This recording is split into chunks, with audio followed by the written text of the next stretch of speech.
Assalamualaikum warahmatullahi wabarakatuh. Perkenalkan, nama saya Rafda Bidarda dari kelas D4 P4A. Saya di sini akan menjelaskan tentang mata kuliah Pancasila yang beranggota Ahmad Sudrajat dan Rafda Bidarda.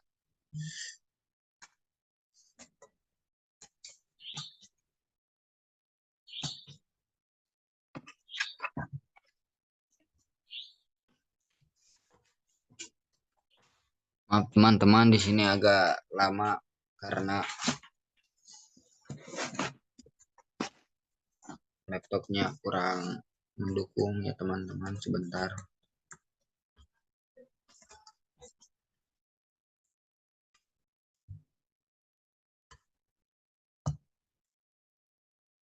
Nah, masyarakat madani harus melakukan fungsi-fungsi dari masing-masing dari dasar negara, persatuan sistem negara, tujuan negara. Nah, masyarakat madani, apa itu madani?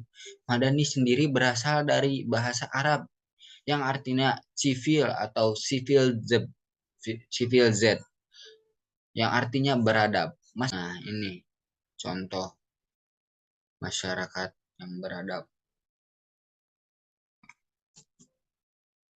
Dasar negara. Dasar negara merupakan pedoman dasar yang mengatur dan memelihara kehidupan bersama sebuah negara.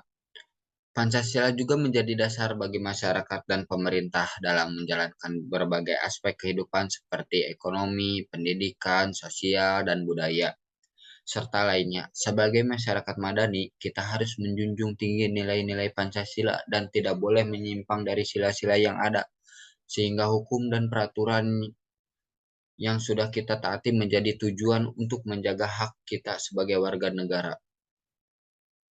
Nah, jadi kita dasar negara Republik Indonesia yaitu Pancasila. Sikap positif pada dasar negara. Menerapkan sikap positif terhadap Pancasila memerlukan kesadaran diri masing-masing dan tidak ada pengaruh dari pihak lain. Sikap positif terhadap Pancasila dapat diwujudkan satu, tidak melakukan pola hidup yang berlebihan. Jadi kita harus taat terhadap aturan, tidak harus dilebih-lebihkan. Dua, menjunjung perdamaian. Nah, kita harus menjunjung perdamaian di masyarakat maupun di sekolah, di kuliahan. Tiga, menghindari kekerasan. Nah, kita harus menghindari kekerasan, keributan dalam dalam kita melakukan perjalanan atau dimanapun kita berada, kita hindari kekerasan. Bersikap terbuka. Nah, kita harus terbuka eh, dalam apa ya contohnya dalam ya begitulah pokoknya. Lima, menghindari sikap kedaerahan yang berlebihan. Nah, kita harus jangan berlebihan. Kita harus menjunjung kearifan lokal desa kita atau daerah-daerah kita, tapi kita tidak boleh berlebihan ya teman-teman. Persatuan negara, menjaga persatuan dan kesatuan bangsa menjadi kewajiban seluruh rakyat Indonesia. Karena Indonesia terkenal sebagai negara yang memiliki beragam kebudayaan, suku, agama, dan ras. Yang ada di Indonesia sangat banyak dan harus dijaga keserasiannya. Persatuan dan kesatuan merupakan hal yang sangat penting untuk mempertahankan mengisi kemerdekaan Republik Indonesia.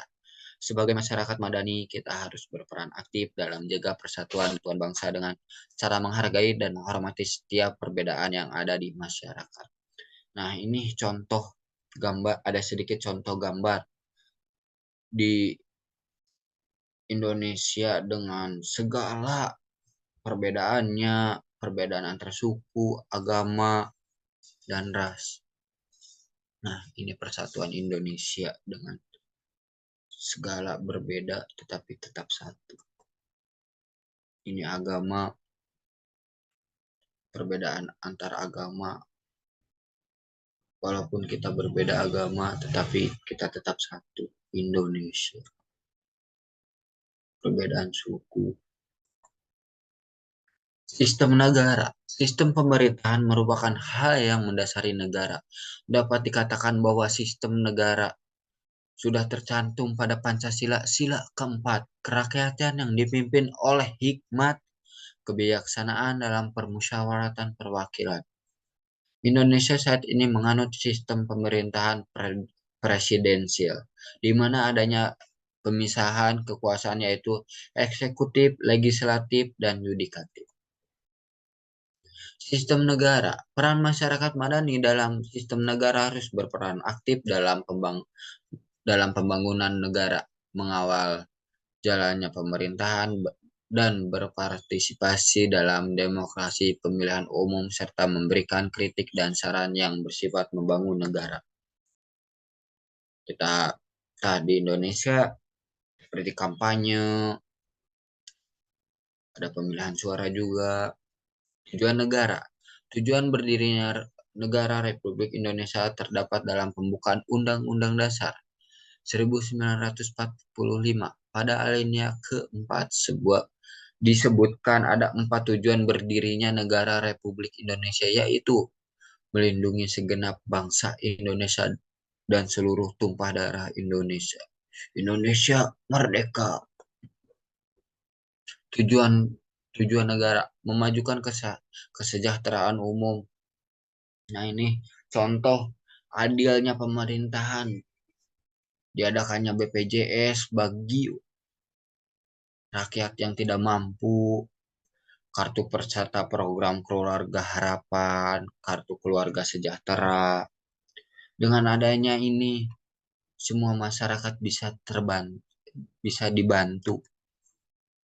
Tujuan negara mencerdaskan kehidupan bangsa. Nah, dengan adanya guru-guru, dosen-dosen, kita harus berterima kasih karena dengan adanya mereka kita bisa mencerdaskan bangsa Indonesia. Ikut melaksanakan ketertiban dunia berdasarkan kemerdekaan, perdamaian, abadi, dan keadilan sosial. Nah, ini di sini ada sedikit contohnya.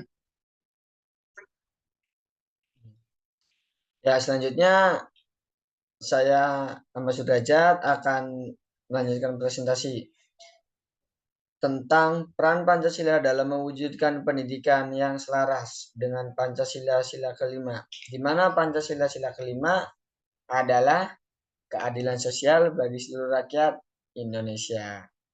Nah, apa sih peran Pancasila dalam mewujudkan pendidikan yang selaras? Nah, di sini Pancasila berperan penting dalam lembaga pendidikan dengan membentuk landasan moral siswa dan atau mahasiswa. Jadi Pancasila itu berperan penting dalam dunia pendidikan untuk membentuk moral siswa atau mahasiswa. Kenapa Mas Pancasila masuk dalam pendidikan? Ya untuk melandasi moral-moral siswa atau mahasiswa ini supaya tidak jauh melenceng dari norma-norma yang kita anut. Nah, pembiasaan mendorong siswa atau mahasiswa untuk bertindak sesuai dengan sila-sila Pancasila pada setiap kegiatan di lingkungan sekolah atau kampus bertujuan untuk membentuk generasi muda yang Pancasialis. Nah, poin di sini kita ambil membentuk generasi muda yang Pancasialis. Apa sih gitu generasi muda? Ya generasi muda tuh ya kita, mahasiswa atau siswa. Itu kita sebelum terjun ke masyarakat, moral-moral kita itu harus dibentuk, harus dibina supaya pada saat kita terjun di masyarakat itu tidak melenceng dari sila-sila Pancasila. Jadi sesuai gitu, sesuai Pancasila. Nah, selanjutnya di sini menerapkan pendidikan karakter Pancasila dalam lingkungan sekolah. Apa sih gitu? Contoh pendidikan karakter Pancasila dalam lingkungan sekolah. Yang pertama, itu kan sila-sila Pancasila kan kita ambil dari situ aja lah. Yang pertama itu ketuhanan yang Maha Esa. Itu kita memahami atau menganut beberapa agama yang dianut oleh masyarakat Indonesia. Jadi kita harus toleransi terhadap semua agama yang ada di Indonesia. Kita tidak boleh menuntut atau mengintervensi agama-agama yang ada di Indonesia. Terus selanjutnya ada kemanusiaan yang adil dan beradab, di mana kita menjadikan manusia atau siswa dan mahasiswa itu manusia yang beradab. Yang ketiga, persatuan Indonesia. Dalam lingkungan sekolah itu kita juga bisa membentuk persatuan sekolah, di mana satu sekolah itu kompak dalam berkegiatan seperti bersih-bersih sekolah, terus musyawarah pemilihan ketua OSIS, ketua Presma atau presiden mahasiswa, ketua UKM. Nah, terus poin keempat ada kerakyatan yang dipimpin oleh hikmat kebijaksanaan dalam permusyawaratan perwakilan. Jadi di mana poin tersebut itu kita harus bermusyawarah dalam mengambil keputusan. Jadi setiap keputusan yang kita ambil itu berlandaskan dari suara-suara teman-teman. Kita tidak bisa memutuskan satu keputusan oleh satu pihak. Karena Pancasila sistemnya itu musyawarah. Poin kelima ada keadilan sosial bagi seluruh rakyat Indonesia. Nah, dari musyawarah-musyawarah di poin 4 atau di sila keempat itu kan akan memunculkan hasil. Hasilnya ini gimana gitu untuk dirasakan oleh seluruh siswa atau mahasiswa. Nah, selain itu, Pancasila sangat penting untuk membentuk kepribadian siswa siswa dan mahasiswa sebagai upaya mengembangkan kecerdasannya setelah lulus di bangku sekolah maupun di bangku perkuliahan, serta menumbuhkan sikap baik dan beretika. Nah, di sini Pancasila harus mengembangkan kepribadian siswa itu, harus dikembangkan kecerdasannya. Supaya apa? Supaya pada saat setelah lulus, kita itu tidak kaku dalam berbicara, kita tidak buta dalam berorganisasi. Ya, semua kegiatan-kegiatan yang ada di bangku perkuliahan atau di bangku sekolah itu sangat cocok gitu. Atau kita bisa ikuti untuk pembelajaran nanti di dunia masyarakat. Di sini ada etika mahasiswa, pembentuk karakter bangsa. Nah, ini adalah contoh public figure gitu, dimana setelah lulus dari sekolah atau sekolah, kita bisa berbicara di depan, berorganisasi, bersosialisasi, beretika dengan baik dan benar. Jadi kita udah paham gitu. Karena pada saat di bangku sekolah atau di bangku perkuliahan, kita sudah belajar dan memahami tentang apa sih itu pentingnya Pancasila dalam dunia pendidikan. Terus selanjutnya ada implementasi sila kelima dalam Pancasila. Implementasi itu kayak penerapan gitu, pengaplikasian. Nah, di sini ada menanamkan sikap tolong menolong sehingga dapat terwujud kehidupan yang rukun dan damai. Kerja keras juga diperlukan dalam implementasi sila kelima untuk mencapai kesejahteraan bersama. Pengamalan sila Pancasila dalam kehidupan. Nah, di sini tolong menolong itu kita bermasyarakat itu tolong menolong dalam membersihkan halaman kampung. Karena kalau misalkan satu kampung kita bersihkan sendiri itu tidak mungkin. Tetapi kalau misalkan satu kampung kita kerjasama, gotong royong,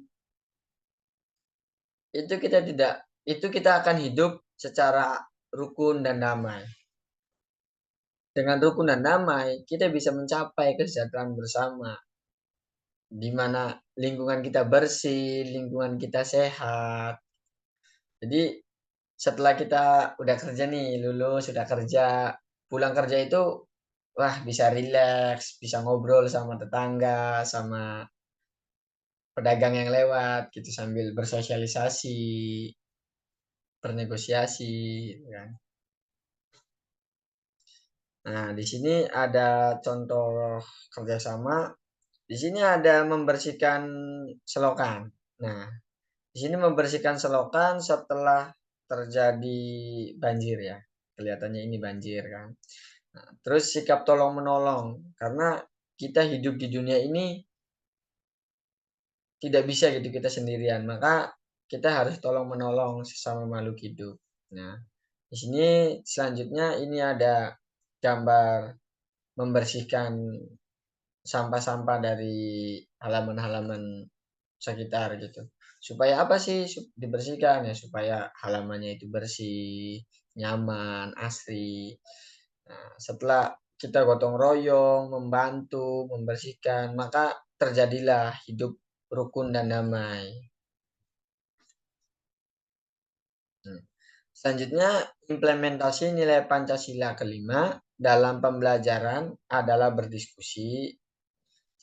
Terus selanjutnya adalah penerapan ekstrakurikuler.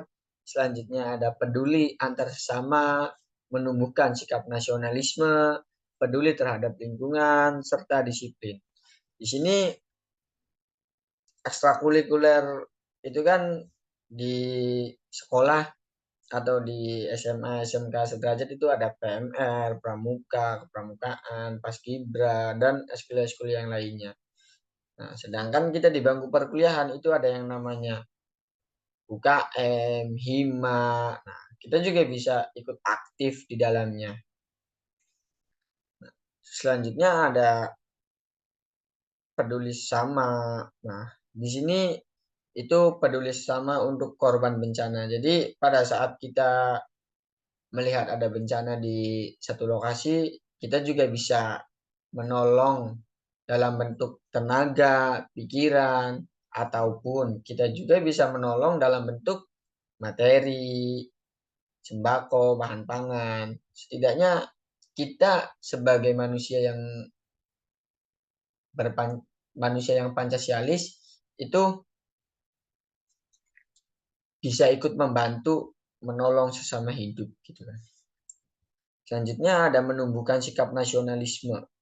Nah, di sini nih Kak, di sini anak-anak sekolah dasar aja sudah menumbuhkan sikap nasionalisme, apalagi kita sebagai mahasiswa harusnya sudah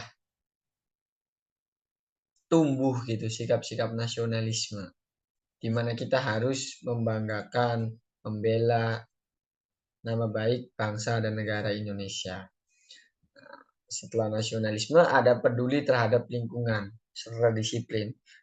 Peduli terhadap lingkungan, ya lingkungan ini kan yang memberikan kita tempat nyaman, tempat bertahan hidup, tempat kita cari makan. Masa sih kita tidak dijaga? Dengan adanya pendidikan Pancasila, kita bisa menerapkan perawatan terhadap lingkungan, pembersihan terhadap lingkungan. Ya intinya menjaga lingkungan lah, menjaga lingkungan karena lingkungan itu aset terbesar kita gitu. Karena kalau misalkan lingkungan kita rusak, maka di situ kita tidak akan bisa hidup. Terima kasih. Any question? Mungkin cukup sekian gitu kan presentasi atau penjelasan materi tentang